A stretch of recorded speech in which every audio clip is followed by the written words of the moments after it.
The chairman of the math department, Ephraim Armendariz, wasn't able to be here today, so he asked me to make 2 remarks, which I will do in my hopefully not too long-winded way.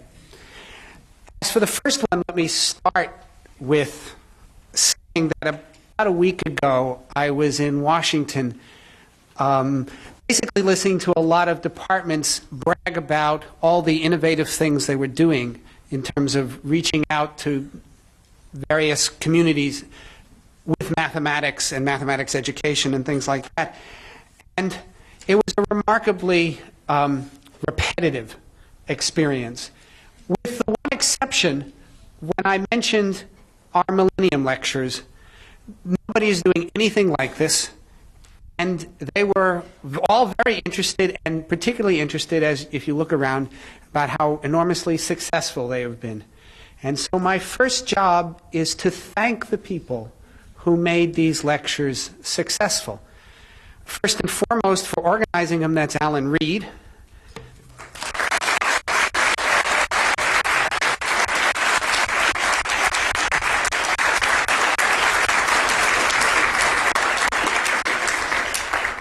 In addition, I think anybody who thought about what it takes to prepare a lecture like this would realize that the lecturers that have gone already, and the one we're about to hear, so Jeff's getting pre-thanked, have done a remarkable job of presenting material to this kind of audience. It's just remarkable, and I wanted to thank them also.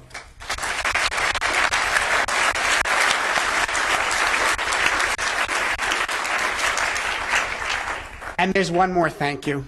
I have found myself, before every one of these lectures, eagerly anticipating John's introduction to the speaker, which is always interesting and amusing. Maybe more so if I steal his notes over here. Anyway, so I want to thank John for introducing the speakers.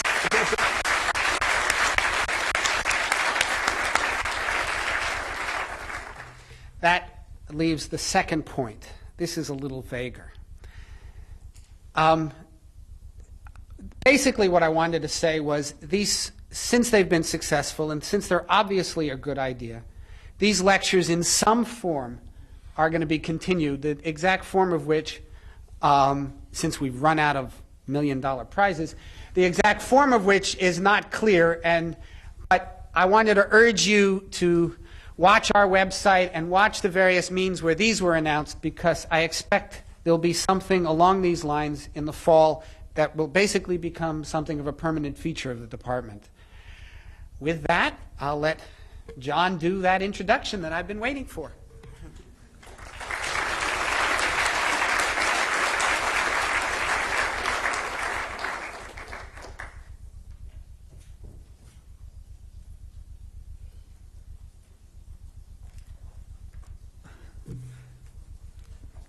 Well, another welcome, second welcome to the last of these lectures this spring, but not the last of these lectures. The Riemann Hypothesis is the oldest of the $7 million problems, and is probably the most famous problem in mathematics now that Fermat's last theorem has been settled. Here tonight to explain that problem is the Riemann Hypothesis is Jeff Vaaler. Vaaler is of Norwegian descent and grew up in Grand Forks, North Dakota. His father tells me that they knew he was serious about mathematics when, as a 6-year-old, he asked for a slide rule for Christmas. And they went out and found the biggest slide rule they could, and he enjoyed playing with it. But he wasn't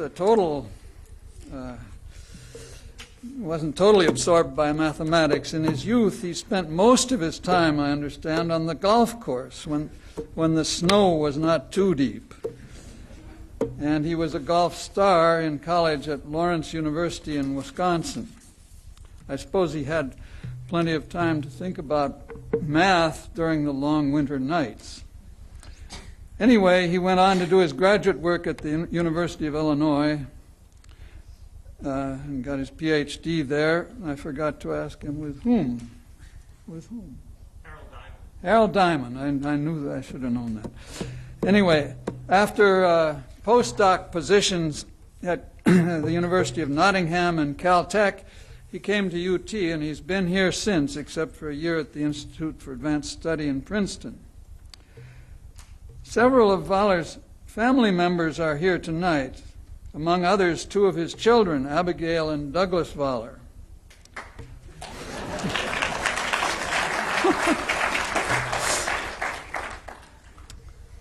I can even claim to be a distant family member professionally by marriage. For Jeff's wife, Leslie Federer, is a mathematical granddaughter of mine, having got her PhD in Princeton with my former student, Dick Gross. Leslie is now a lecturer at UT. The Riemann hypothesis is a central problem in analytic number theory, the theory where the use of calculus to prove things about whole numbers. That is the area of Vaaler's expertise. It's no surprise. And his research, which has been supported over the years by NSF and TARP grants, has resulted in some 50 publications. Vaaler is extremely generous with his time and ideas. He has supervised 16 PhD students. That's the ones that have the PhD, and there are several more in the pipeline. In fact, Vaaler is an exceptionally effective teacher at all levels. His value in that regard has been recognized by 3 teaching awards at UT, from the math department, from the president's associates, and from the graduate school. But you can judge for yourselves, but I'm sure you will live up to that reputation tonight. Jeff?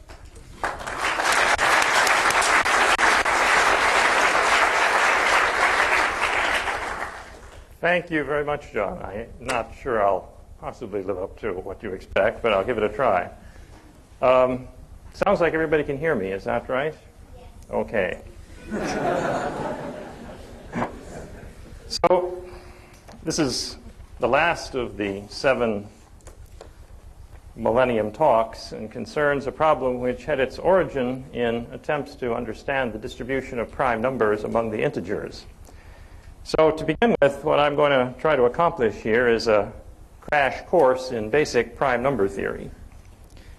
Let me start with this definition. I think that looks at least in focus on top, I think, for everybody. Okay. So before we get to the technical details of the Riemann hypothesis, we need to lay a little groundwork. And these ideas really go back to the ancient Greeks, who formulated the notion of a prime number and proved some basic theorems about it about 2,300 years ago. These are results which are recorded, for example, in Euclid's Elements and remained a basic part of mathematics well into the Middle Ages. So by a composite number in this talk, I understand a positive integer n greater than or equal to 2, which can be factored as a product of 2 positive integers, a and b. And the important thing is that in this factorization, a and b have to be smaller than n. So you're decomposing a large number n as a product of 2 smaller numbers. But of course, some numbers don't have the property, and those are the prime numbers. And well, from this definition, probably everybody in the audience can start to make a simple table of primes. 15, obviously, is composite because you can readily factor it as 3 times 5, but 17 doesn't have that property. You just have to think about the basic multiplication table to see that. 99 is another composite number because it has a factorization into 2 smaller positive integers, 9 times 11. Of course, 99 is also 1 times 99, but that one doesn't count. Right? We have to factor them into smaller numbers always. So when you try to factor 101, you find that it's not possible. And so 101 is another prime number. Now, Probably most of you haven't bothered to sit down and look at lists of prime numbers or examine them under a microscope or in any other way for that matter. So I made a brief list here of the first 200 primes that you can look at just to begin to get a feel for how they work, so to speak. This little quote over here from Ingham's text is also something that I've always liked. I think the last sentence is particularly apt. The series of prime numbers exhibits great irregularity of detail. But if you kind of stand back and look at it from a distance, you see that it does have a certain, well, rough regularity that's hard to pin down and articulate, but nevertheless leads to the possibility that perhaps some sort of theory could be developed about these numbers.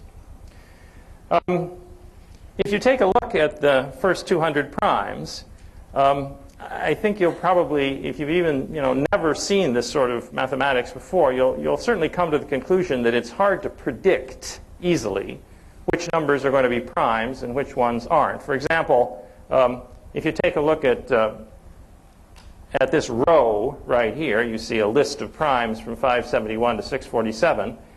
You could puzzle over it for a long time and not see any kind of pattern that would allow you to predict the next row, for example. I mean, if you think about it, really impossible. But even if you've never thought about it and you try to puzzle out this sort of sequence and try to see what causes it to happen and which numbers are prime, it's just really nothing that you can do except to go back to the original definition and ignore the whole list and just, if you want to find the next prime, these aren't going to be a lot of help. The first few primes might help you, but the ones that come just before it aren't really going to enter in. If you extend the table substantially, so here's a list of prime numbers that are a lot further out. This list starts with the 1/billionth prime number. You'll see that, again, if you examine the table closely, there's a lot of irregularity. For example, right in here, you see two prime numbers that are separated by only 2. But I think these down at the bottom are separated by 64. And these are consecutive primes, I should add. Okay, I mean, this is the 1/billionth prime, and this is the 1/1,001st prime, and so forth. And it's just generally true. If you look through this list, you're going to have a hard time, again, predicting what's going to happen based on this sort of knowledge. So in detail, the primes behave in a very irregular way. But on the other hand, there aren't gaps of 1,000 here, or there aren't any other sort of eccentric pattern that you can really look at. One might sort of say that the primes behave in a random way, well, except when they obviously do not. Let me clarify that a little bit. You might think, if you've never seen this sort of subject before, that half the primes would be odd and half the primes would be even. Well, but of course that's really obviously not possible because the even primes are divisible by 2, so 2 is the only even prime.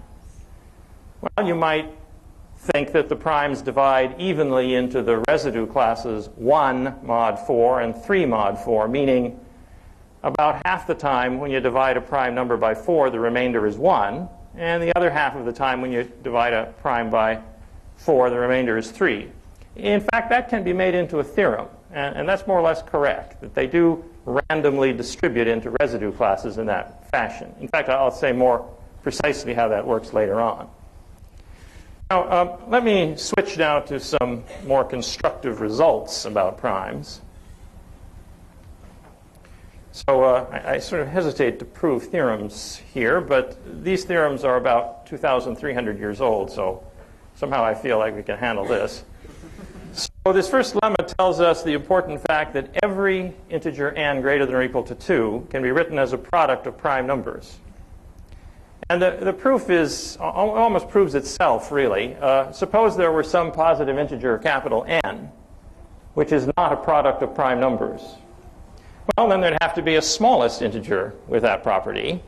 And if we now call that capital N, then you immediately see that capital N cannot itself be a prime. Otherwise, you just write it as capital N, and that'd be it. If it's not a prime, then it has to factor into a product of two smaller numbers, A and B.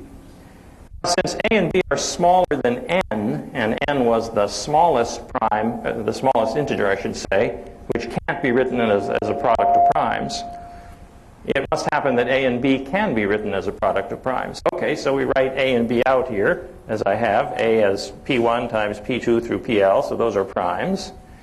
And B is also, of course, smaller than capital N, so you can write that out as primes, Q1, Q2 through Qm. Well, then obviously all you have to do is just write A and B together, and you've written capital N as a product of the P's times the Q's. So in fact, we reach a contradiction. Capital N can be written as a product of primes, and so the set of integers which cannot be written as a product of primes must be empty. Okay? And so that's essentially the proof of this lemma. Now, from this lemma, which, as I say, goes back to the ancient Greeks, I mean, the notation and the terminology, of course, is obviously modern, but from this proposition, one can prove the following important theorem, that the set of prime numbers is infinite. And the proof here is essentially the one that was given by Euclid. Suppose, contrary to the statement of the theorem, that you thought P1, P2, and Pn was a complete list of all prime numbers. Well, you could multiply P1, P2, and so forth together, and then you'd have a number that was divisible by all the primes. So if you add 1, and you form the number capital Q, then you see the number capital Q could not be divisible by any of the primes on your list, because you're always going to get the remainder 1. Well, but the lemma tells us that all numbers, including Q, can be written somehow as a product of primes. But the primes on your list, P1 through Pn, won't work. So therefore, there must be other primes. So the conclusion here is that no finite list of primes will ever do. Thus, the set of primes must be infinite. We can take a hint from these results and try factoring integers in hopes of maybe finding some clues about how the primes work and how they distribute. And I suppose a general audience doesn't contain a lot of people who do this sort of thing, but, well, here are some examples of factorizations of some numbers that were selected by a very sophisticated random process to be odd numbers and not to be generated from any particular preconceived idea of what numbers I wanted to appear here. These are just random 40-digit numbers. And you can see that, well, the theory tells us that there should be about 4.5 prime factors for each number, and that's approximately what's happening. Of course, there's some variation around that amount. But you know, you can stare at this too, just like a table of prime numbers, and you don't really get much feel for what could be said other than the fact that there seems to be a certain randomness or irregularity which perpetually seems to appear when you work with prime numbers, factor integers into primes, measure how big they are, and so forth. After I made this, it occurred to me that maybe it wasn't necessary to use any kind of sophisticated random process, so I tried this as an exercise just to factor some non-random numbers. And so to be simple-minded about it, I just chose the digits to have an obvious pattern. And here's some examples of 40-digit numbers, which obviously don't appear to be random. And their factorizations, and you see it really didn't matter, right? You can't make or I don't think it's very easy to make a special factorization pattern of any sort by choosing the digits. You really, I guess the bottom line is you can't tell if a number is prime by looking at its digits. If the digits look sort of random and mixed up, it might be prime or it might not be. The factorization of the integer tends to have, for 40-digit numbers, about 4.5 to 5 prime factors on average. But even if you were to take non-random numbers of this shape, the truth still is that the number of prime factors that appear seems to be about 4.5 to 5. There's some variation around that, of course. This first number has quite a bit more, but here's one with only 3. Okay, let me go on now to a further important theorem that's also won't be given with a proof here, but a further important theorem which comes from Euclid's Elements. This goes a little bit beyond the lemma that I had put up here before and tells us that not only does each integer n greater than or equal to 2 split up as a product of prime numbers, but this essentially happens in only one way. And that turns out for an interpretation that ultimately leads to the Riemann hypothesis to be an absolutely essential observation. So you could express it in several ways. For example, as I've indicated here, the integer n can be written as a product of distinct prime numbers p1, p2, p3, and then I've introduced some exponents, e1, e2, and so forth. So the prime p1 appears in the factorization e1 times, and so can be written in this fashion. And to make sure that this is unique and the only way to do it, so to speak, you could arrange the primes in increasing order. So let p1, say, be the smallest of the primes that occur in the factorization of n, and p2 the second smallest, and so forth. And then if you enforce that restriction on the factorization, you find that it's unique. That's going to come up later on in a crucial way. Now, one final remark here before we look at other matters. One might ask why exactly it is that mathematicians, or number theorists in particular, would be interested in primes. There's probably some intrinsic reasons about the irregularity, the essential beauty of the whole process that causes them to unfold. But they also appear sometimes unexpectedly in basic problems. For example, let's consider this problem. Suppose we have a positive integer, capital N, and we'd like to write capital N as a sum of two squares. You may remember that in Fernando Villegas's talk earlier in the spring, something of the same sort appeared. I think in his case he wanted capital N to be a prime and asked this question. But this is a slightly different twist on the same basic theme. Suppose capital N is just some large positive integer, and we'd like to know if you can write it as a sum of two squares. Well, you know, at first, if you've never seen this sort of thing before, I think you might suspect that prime numbers don't enter into the problem, because after all, you're adding things together, right? You're taking x and multiplying it by itself to form x squared, and you're doing the same thing to y. But then when you add them together, there's nothing about being a prime that involves addition. At least that appears to be the case from the definition. And yet, to solve this problem, the critical step is to take the integer capital N, and here I've illustrated it with this moderately large number here. The key step is to take the positive integer n and write it as a product of prime numbers. And then what you do is you look through the odd primes, and you pick out those that have remainder 3 when you divide them by 4. In other words, they're congruent to 3 mod 4. And in this particular case, 3 has that property, and 23 has that property. But the other odd primes, they're all congruent to 1 mod 4. Okay, second step. You take a look at the exponent. So little 4 here and little 2 there. And if those exponents are even on the primes which are congruent to 3 mod 4, then there must be a way of writing n as a sum of two squares. But if any of these exponents on the primes 3 and 23 in this example would be odd, then it's not possible to write n as a sum of two squares. So in spite of the problem involving addition, primes and the decomposition of n into prime factors plays a crucial role in the resolution of the problem. In fact, we could go on, but I won't, and even describe how you find two integers, as I've done down at the bottom here, with the property that the sum of their squares is equal to the original integer. You can count the number of ways of doing this. It's a slightly complicated procedure, but you can count the number of ways of doing this, given the prime factorization initially for the number capital N.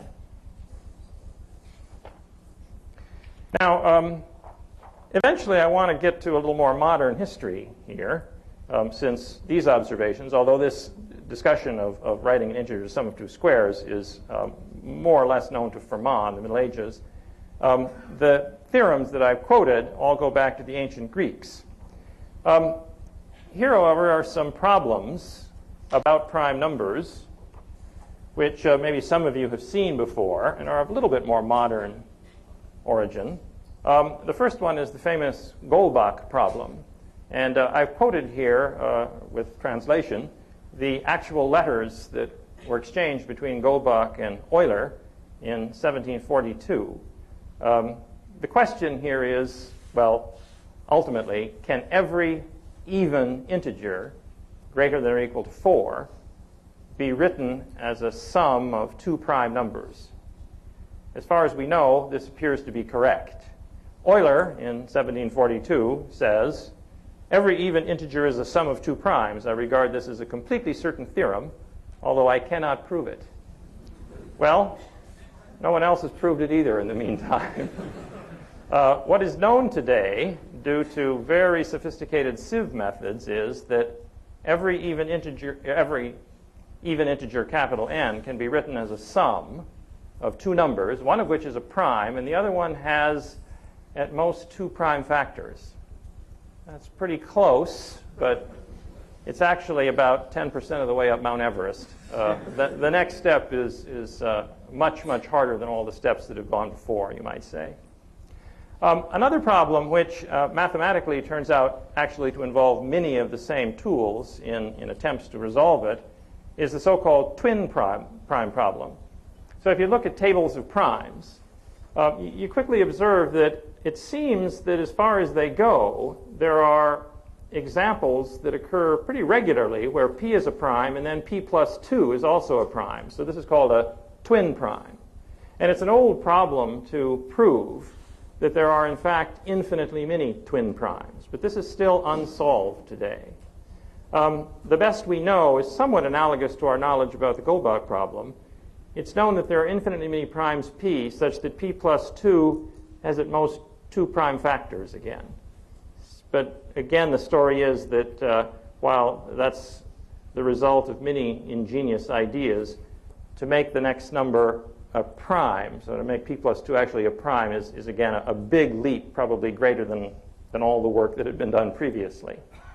A third problem, that I'll just mention briefly, and this type of problem in number 3 here can be generalized. Well, in fact, they can all be generalized in various ways. In problem 3, I've written down an irreducible polynomial, x squared plus 1, and asked if there are infinitely many primes that can be written in that form. So x would have to be an integer, capital N. So in other words, are there infinitely many primes of the form n squared plus 1? Again, this is an unsolved problem today. But what is known about it is somewhat similar to what I described about the other problems. Finally, the fourth problem here is actually going to occupy me for much of the rest of the talk. This is a less specific problem, but now comes closer to what ultimately the Riemann hypothesis is about.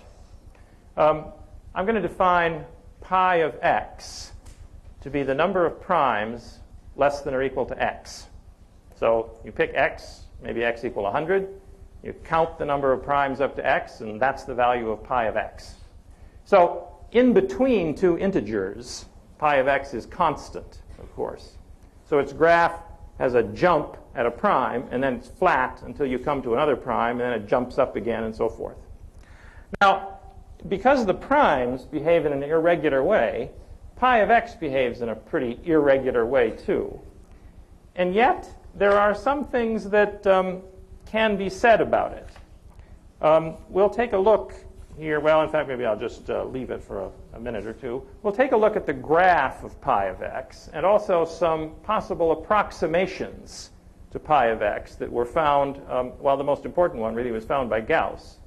So roughly speaking, the objective here is to try to find some simple, let's say, calculus-type functions which give a good approximation to pi of x. But I'm leaving as a little vague what exactly that means. To some extent, you have to let the mathematics that unfolds guide you to how this is actually supposed to be interpreted. Okay, now let me begin to describe some tools that have been discovered for use in prime number theory. I think perhaps the most important one is what is called the Euler product formula. Now, if you're not used to looking at this sort of thing, this may seem, well, hard to look at. But let me see if I can just help the process a little bit by explaining how it works, because this is a really, truly ingenious discovery. To my way of thinking, one of the most beautiful identities in mathematics. This is a mechanism for encoding the fundamental theorem of arithmetic that I spoke about before as an identity between two functions. Now, when Euler did this, this function, which is defined by the infinite series up here, is a function of the real variable s. And in order to make sure that that infinite series converges and so actually defines a function of s, it's necessary that s be greater than 1. It turns out that this very same function can be defined as a product over prime numbers. Well, it's a little more complicated than that. Here we have a product of more infinite series. But you'll notice this expression inside the first pair of parentheses depends on the first prime number 2. And the next expression depends on the next prime number 3. And then 5 and 7 and 11 and 13 and 17 and so forth come next. So in effect, these functions of s that are appearing here depend on the prime numbers. Now, why is this an identity? Well, let's just see how you'd form the number 1 here.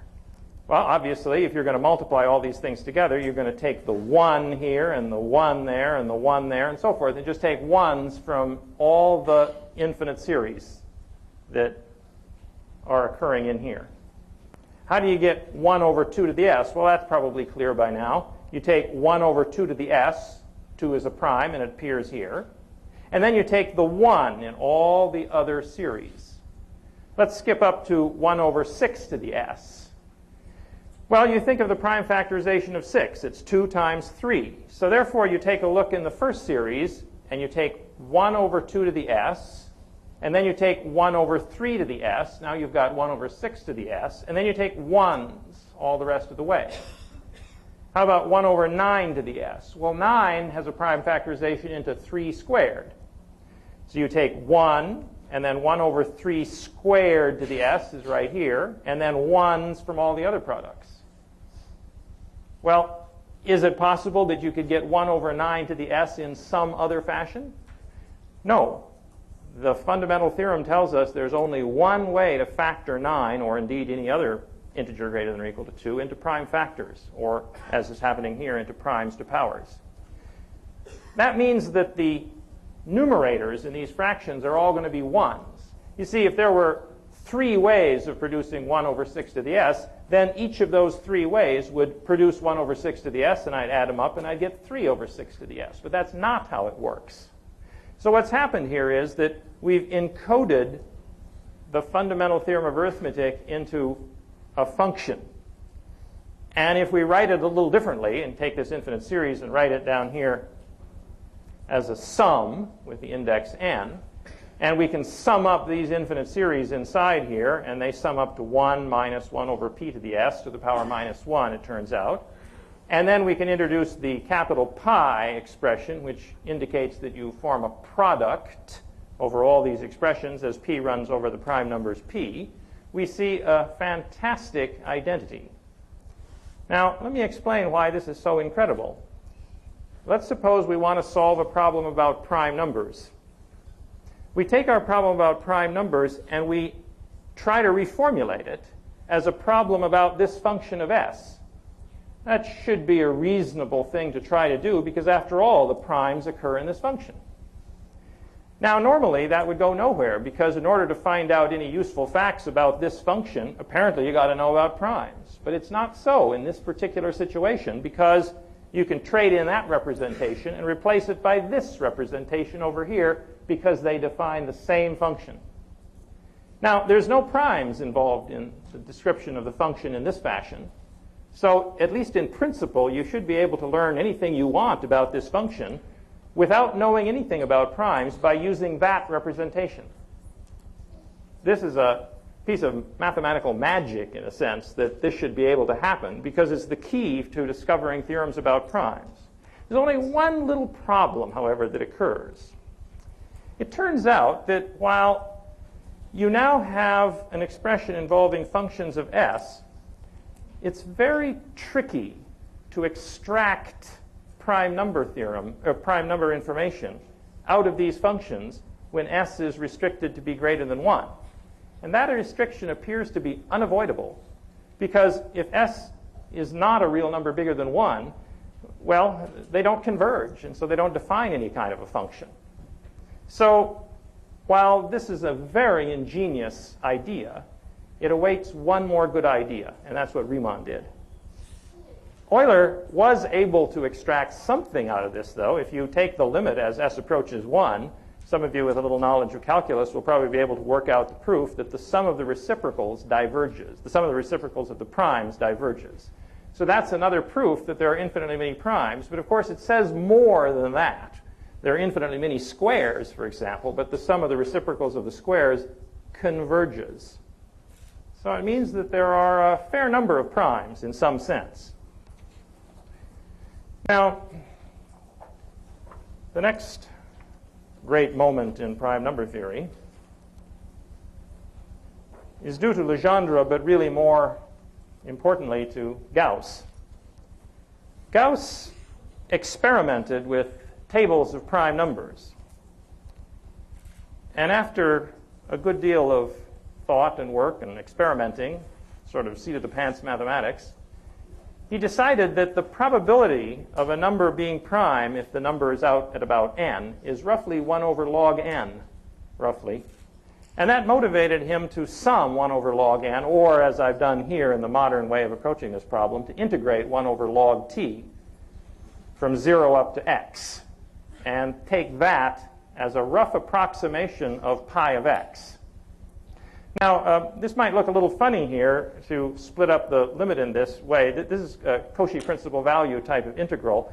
You shouldn't be too put off by the limit and the funny way of looking at it if you haven't seen this, for example, in a calculus course. It's just taking into account the fact that 1 over log 1 is 0, and so I have to treat that point a little bit carefully here. Both Gauss and Legendre were a bit vague about what they meant by an approximation to pi of x, but it seems pretty clear that they both thought, in Gauss's case, that pi of x over Li of x should approach 1. Li of x is called the logarithmic integral of x. It turns out that the logarithmic integral and x over log x are essentially asymptotic to one another anyway, so if you're only going to be interested in the value of these limits, it doesn't make too much difference which one you choose. But in retrospect, it turns out that Li of x is an excellent approximation to pi of x. Here's a graph in which the top function is the logarithmic integral of x. So that's a kind of calculus level function that increases nice and smoothly. And the graph below it, which is a step function, of course, is pi of x. You'll see that it does indeed, at least in the early going, appear to be a pretty good approximation. Here's the same information a bit further out. So this is the primes between 10,000 and 10,300. And the line above it, of course, is the logarithmic integral of x. I guess probably most of you would conjecture, if you were asked, that perhaps Li of x is always bigger than pi of x. All the numerical evidence seems to indicate that's probably true. And you'd be in good company. Gauss thought it was, and even Riemann sort of said vaguely that there were reasons why the logarithmic integral of x was probably bigger than pi of x, but it isn't so. Littlewood proved in 1914 that, in fact, the logarithmic integral graph and the pi of x graph oscillate back and forth infinitely often.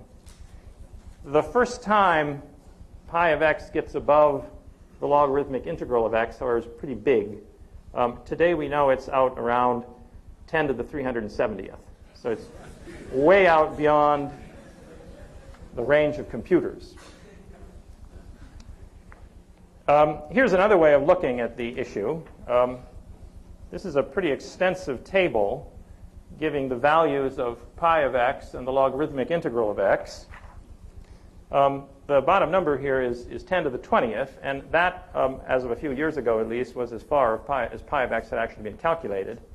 And if you take a look at this second table here at the bottom, where I've given the difference between Li of x and pi of x, you can see that, well, roughly speaking, the difference between the logarithmic integral of x and pi of x is about square root of x. You know that because the square root of a 20-digit number is about a 10-digit number, and so forth. And the number of digits here is usually less than or equal to half the number of digits over on the left. So that indicates that Li of x and pi of x are pretty close together. Now, let me skip now to the work of Chebyshev.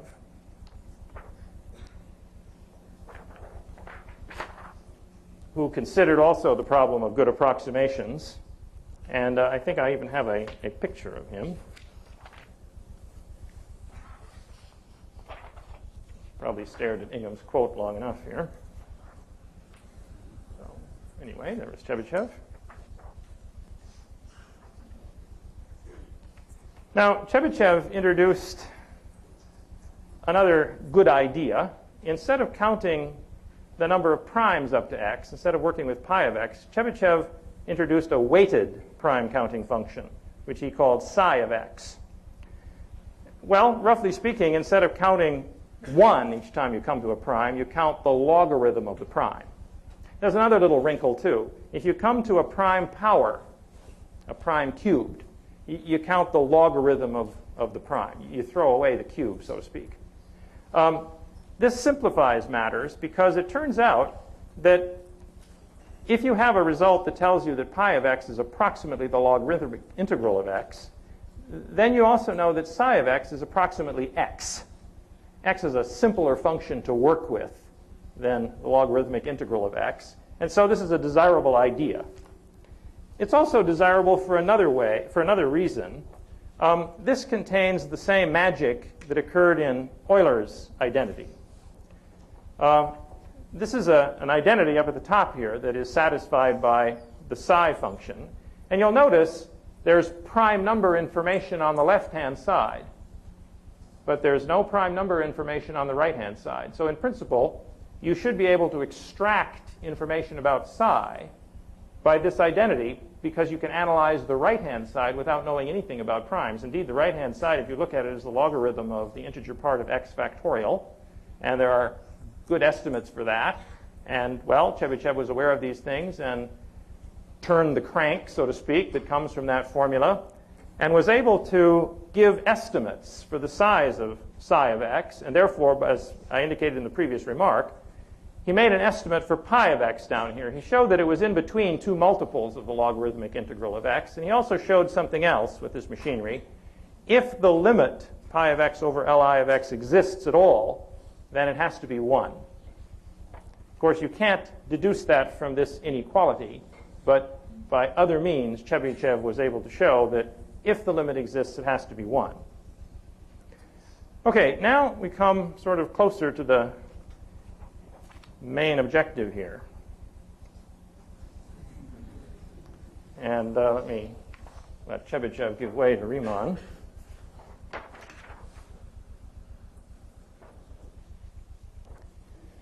So Riemann had the excellent idea to reconsider Euler's basic formula.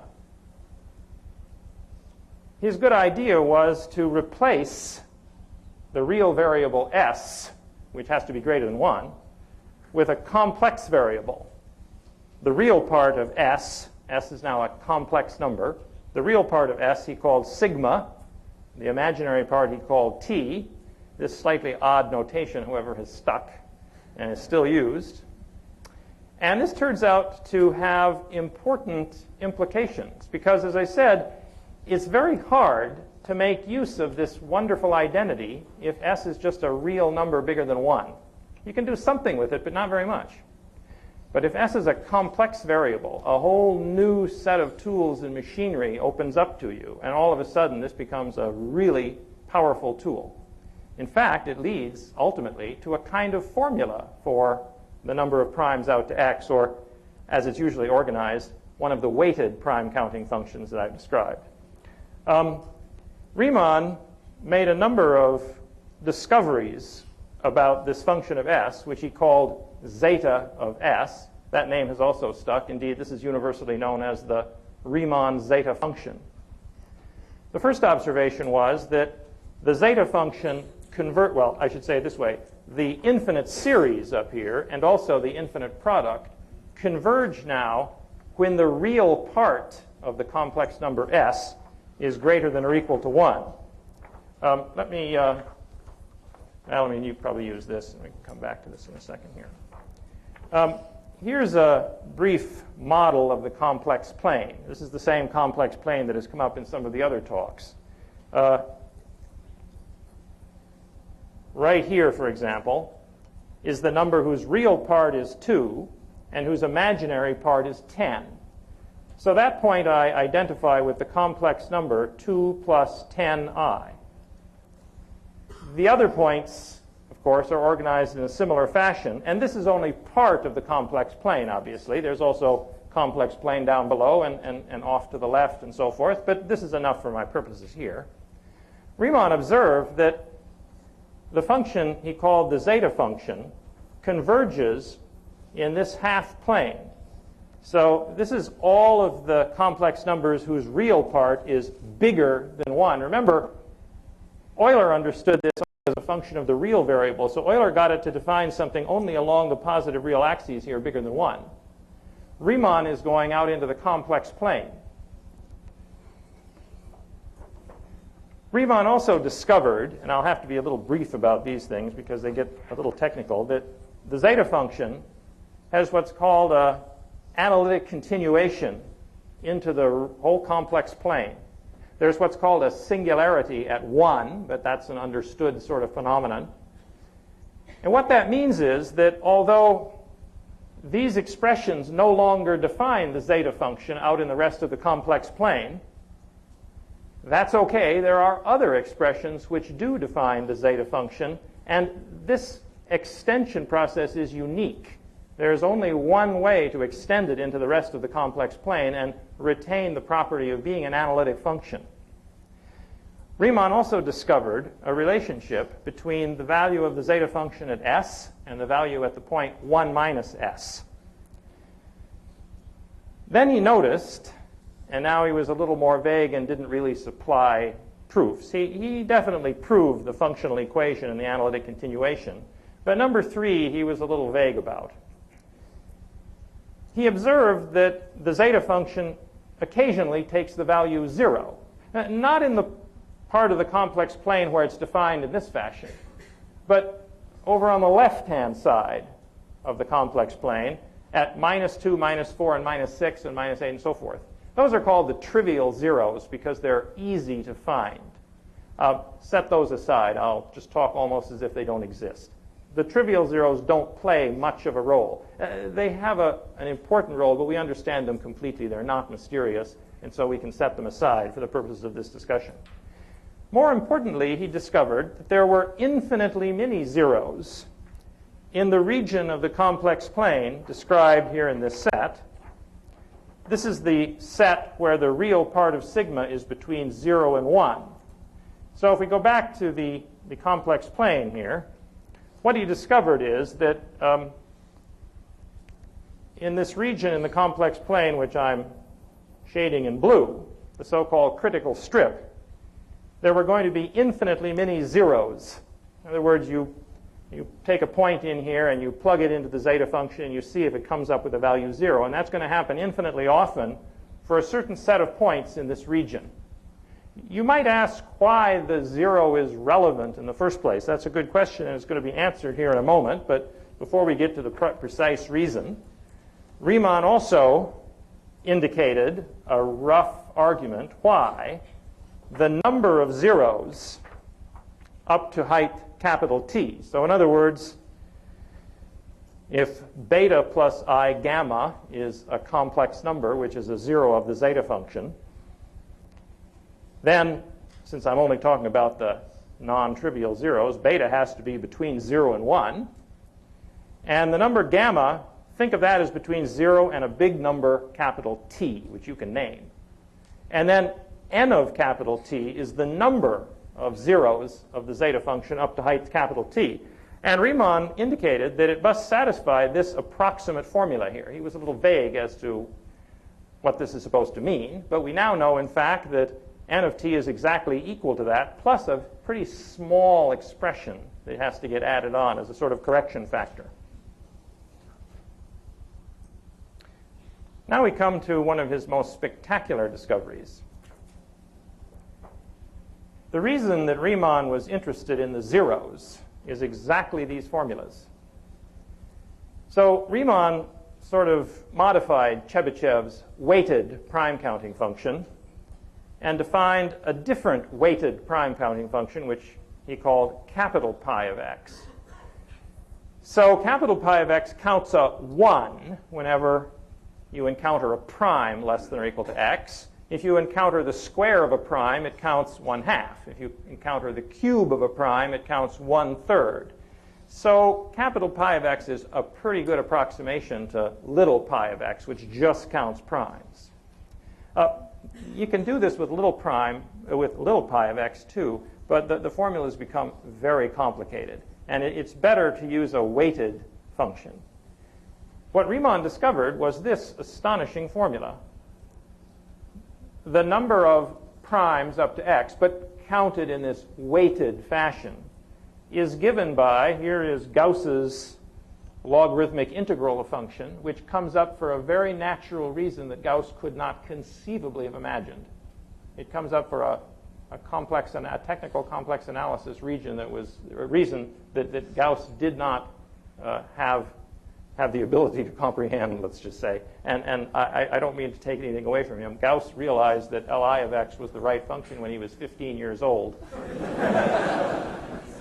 But it seems borderline clairvoyance that, in fact, Riemann's analytical machinery revealed that Li of x was, in fact, right on the money. That was exactly what should be used there. Nothing else is as good.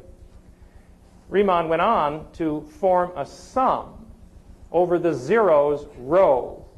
These are the non-trivial zeros of the Riemann zeta function. They appear here and make, well, it's a calculus-type function, but it's a little awkward to deal with. Well, log 2 is just a constant. And then this object down at the end here is a very small calculus-type function that doesn't play too much of a role. It comes from the trivial zeros. Here's a formula that was later found by von Mangold, who proved rigorously Riemann's formula. This formula down here, this explicit formula, is for Chebyshev's psi function. And it's a lot easier to use in practice. This subject can get technically ferocious as it is, so any attempts to simplify matters usually should be used. In this particular case, psi of x is x, and then there's another sum over the zeros of the zeta function rho. Those are the non-trivial zeros. And you'll notice now that the expression which is occurring here is x to the rho over rho. That's a lot easier to handle than the logarithmic integral of x to the rho. They can both be done, but this leads to sort of easier going. Now, this is a sort of dream that must have been shocking for anybody to see for the first time, because the prime counting functions behave in an irregular, seemingly almost random way, indecipherable. No elementary approach, just using the integers and the definitions of primes, seems to be able to reveal to this day that the zeros of the zeta function, certain complex numbers, should come into play in describing this function. And yet Riemann worked through these details, reported the news in one 8-page paper that he wrote in 1859, and he didn't write another word about number theory. And this is probably one of, at least in my opinion, one of the most influential papers in number theory ever written. It took about 30 or 40 years for some of Riemann's ideas to actually get rigorous proofs, usually at the hands of others. There is one famous problem, and of course that's the subject of this evening's lecture, that Riemann left for the rest of us to work on. He writes, and now this requires a little interpretation, Riemann spoke about the function zeta 1/2 plus it. The zeros of the zeta function occur in the strip in the complex plane where the real part is between 0 and 1. But if you make this little change of variables, that strip becomes a strip around the real axes. Riemann wrote, one finds, in fact, about this many real zeros. He's speaking there of the number of zeros that occur with real part equal to a half. So one finds, in fact, about this many real zeros within these bounds, and it is very probable that all the zeros are real. That's the Riemann hypothesis. So what he's saying is, it's very probable that the non-trivial zeros of the zeta function have real part equal to a half. So in other words, they all lie on the center line. Let's go back to my complex plane again. The blue region is the region where Riemann proved, in effect, that all the non-trivial zeros occur. There's more of the blue region down below, but this is enough for the purposes of my talk here. Riemann is now going beyond that and asserting that, in fact, if you look at the center line here, that, in fact, all the zeros occur on that center line.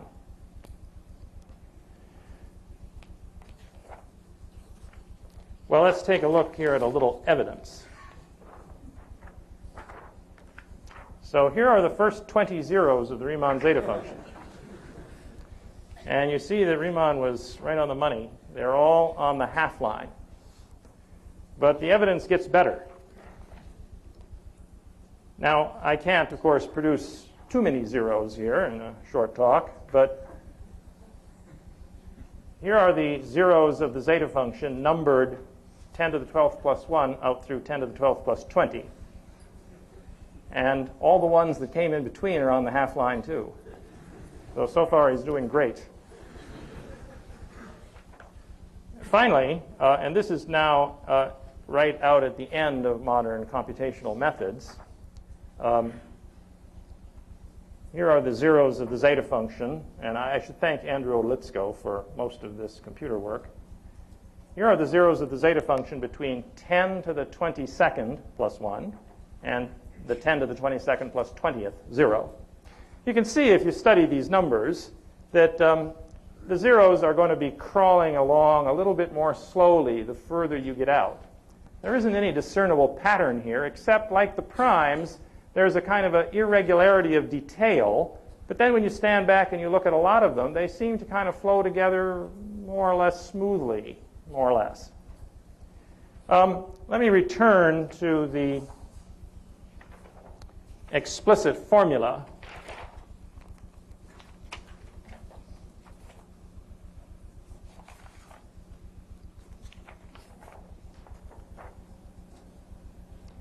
The reason for studying the zeros, of course, as I said, is that we have a kind of magic tool here. Psi of x is the weighted prime counting function, and it's given by a kind of, well, it's similar to a Fourier series. There's a lot in common with the Fourier series, but it has some differences too, in which this sum appears, provides us with a series in which the zeros row of the zeta function appear. Now, psi of x, like pi of x, is constant between integers, indeed between prime powers. And so one might ask, if you were to just use, say, the first 500 zeros, or anyway, some subset of the zeros, and truncate this sum and make it a finite expression, and then you could compute an approximate graph of this psi function, one might ask what that looks like. Well, here's what it looks like. Now, this is a remarkable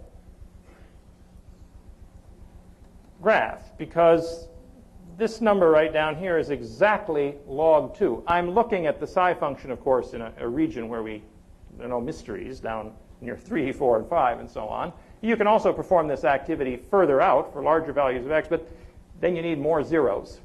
So if you really want to see an accurate graph, I choose values of x that are relatively modest. The y value here is exactly log 2.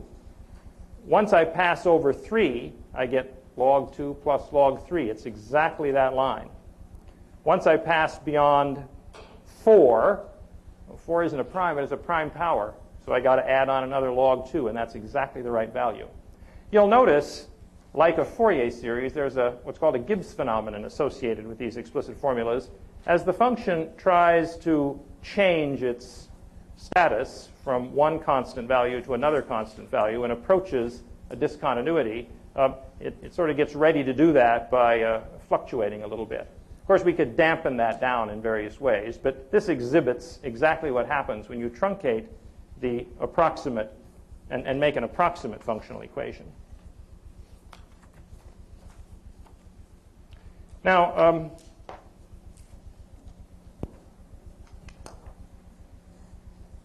here are some statements which are equivalent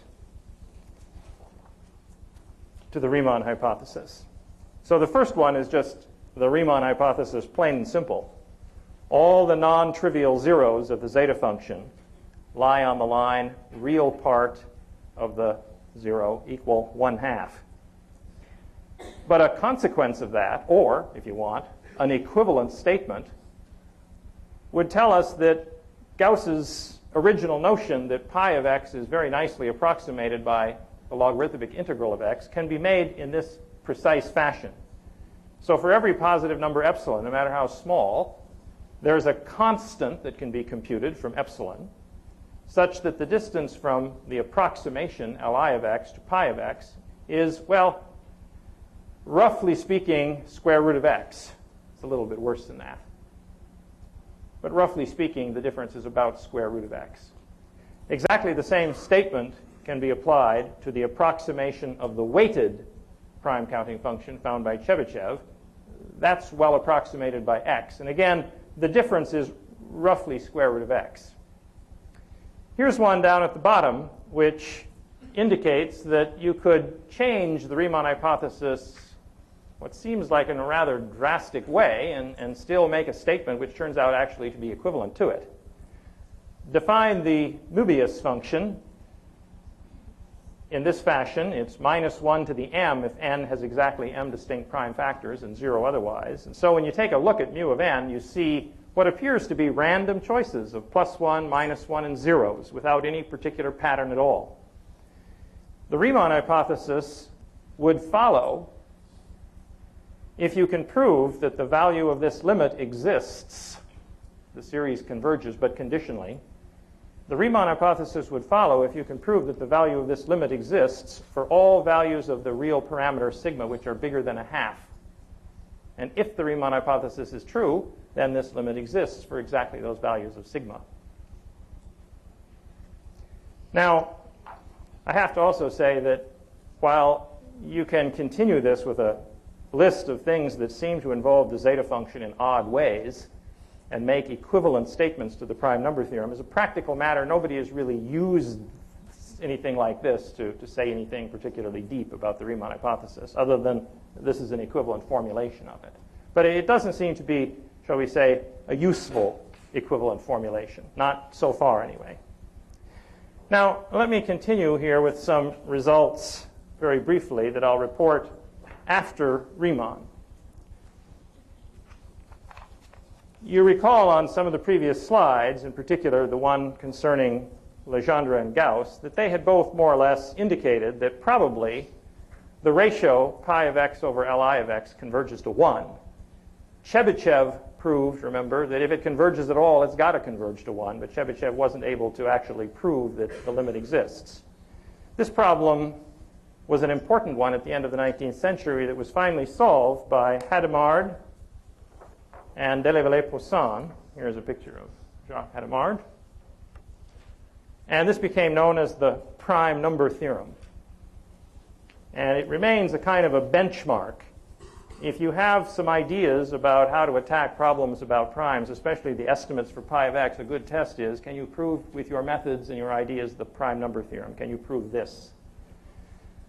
Lots of times you can't. And so that says that your method is perhaps in need of more work. But if you can prove this, then people are going to be interested.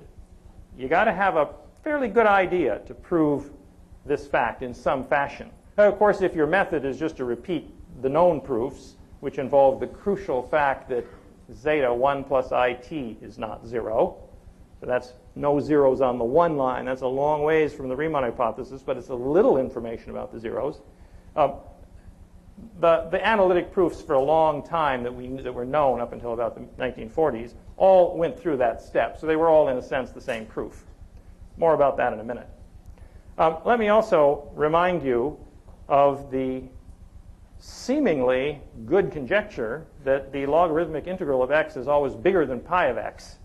I said that wasn't really true, and that was established by Littlewood in 1914, although Gauss and Riemann had both voiced the opinion, Riemann and sort of indirectly, that probably Li of x was always bigger than pi of x. In 1933, in spite of the date I've indicated here, in 1933, Skewes, who was a South African mathematician, took on the problem of establishing an actual numerical value for Littlewood's theorem. And he came up with this fantastic number, which is called Skewes' number. He announced this in 1933, although the result was never published until 1955. I don't know why. In 1933, when G.H. Hardy saw this, he remarked that it seemed that Skewes' number was the largest number that had ever actually been used with a definite purpose. But it seems that with modern technology, and in particular knowledge of the first zeros, you can improve this rather a lot. You can go all the way down to merely 10 to the power 371. As far as I know, this is the greatest sharpening of an upper bound in the history of mathematics.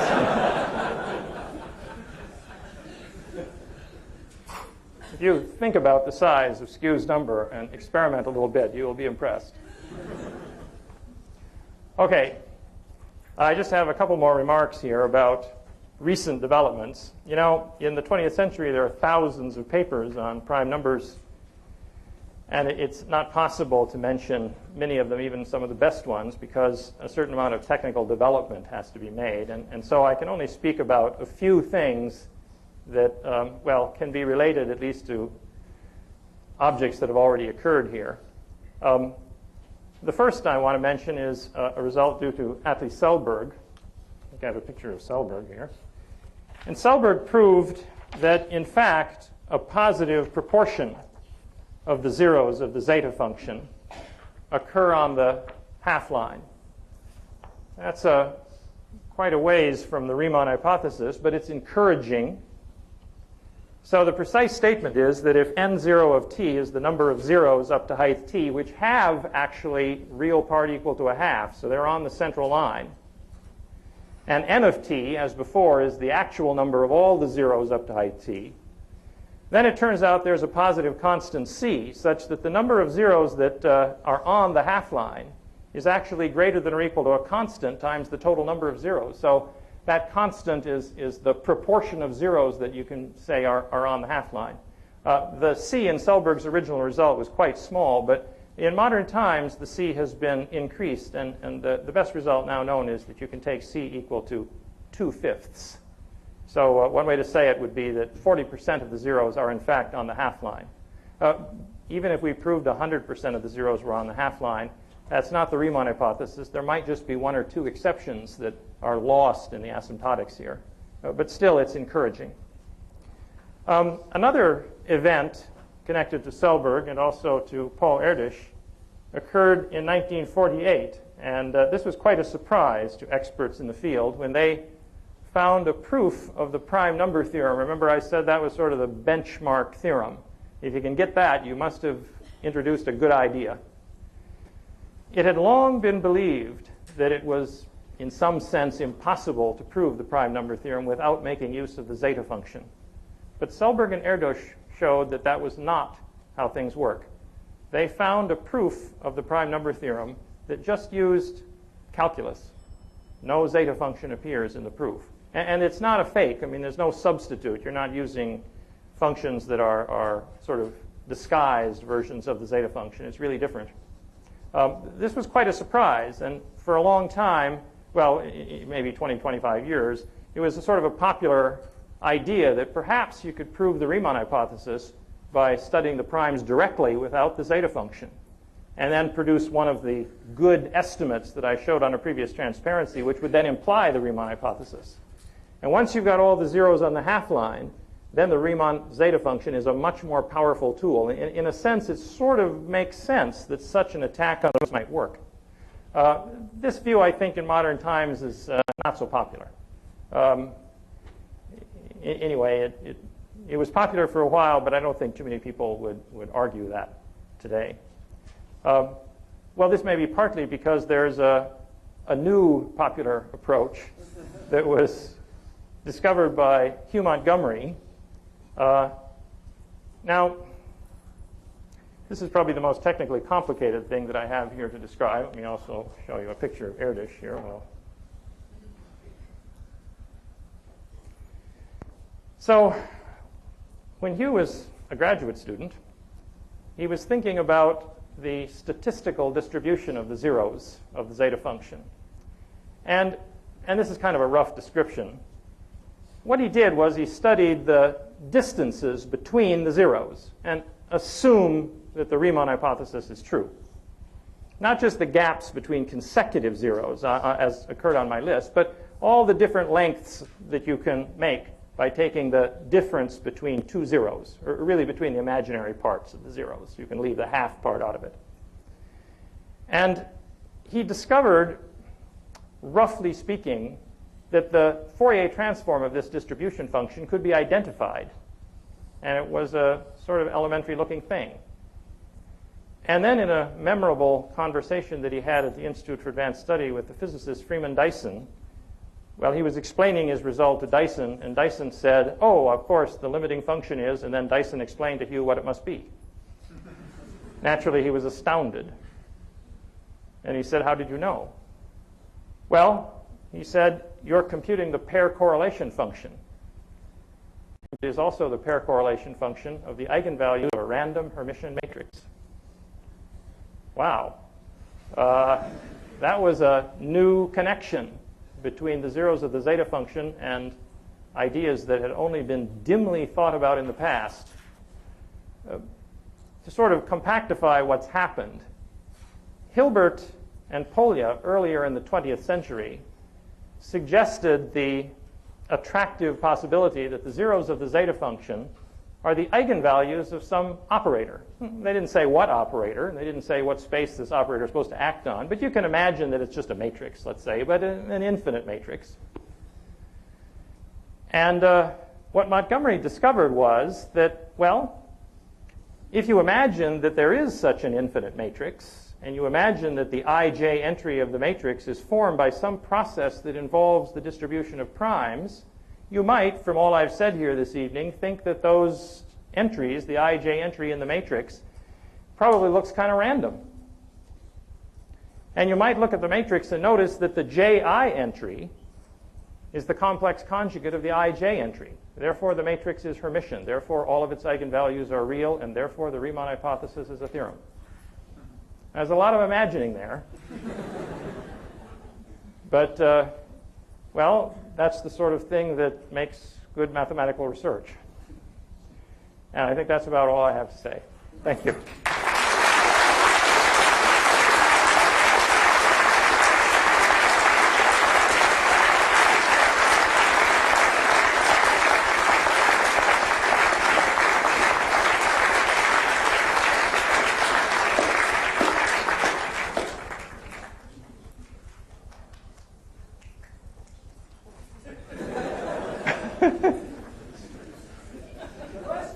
Any questions? Yes? When you gave the numerical results, first few zeros, there's some error bars there. Now, why are the error bars entirely in the imaginary direction but not in the real direction? Oh, it's known that they all fall on the half-line because you can count the number of zeros that are on the half-line because you can make a real-valued function that will cross the x-axis exactly where there's a zero of the zeta function.